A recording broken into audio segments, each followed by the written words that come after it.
மத்திய பட்ஜெட் நாளை மறுநாள் தாக்கல் செய்யப்பட உள்ள நிலையில் கடலூர் மக்களின் எதிர்பார்ப்புகள் என்ன என்பதை தற்பொழுது பார்க்கலாம்.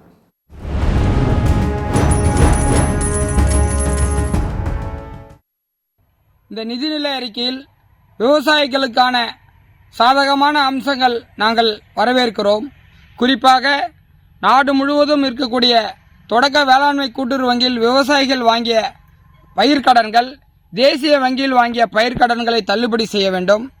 விவசாயிகளுக்கு குறைந்தபட்ச ஆதார விலையை உறுதிப்படுத்த வேண்டும். விவசாயிகளின் வாழ்வாதாரத்தை மேம்படுத்த மேலும் பல்வேறு திட்டங்களை நடைமுறைப்படுத்த வேண்டும். கரும்பு விவசாயிகளுக்கு உரிய இழப்பீடு தொகை வழங்க வேண்டும். ஊக்கத்தொகையை உயர்த்தி வழங்க வேண்டும். நெல் விவசாயிகளுக்கு குவிண்டாலுக்கு கூடுதலாக 2500 ரூபாய் உயர்த்தி தர வேண்டும். இந்த ஆண்டிற்கான பட்ஜெட்டில் விவசாயத்தில் அதிக முதலீடை அதிக நிதி ஒதுக்க வேண்டும் என்று கேட்டுக்கொள்கிறோம்.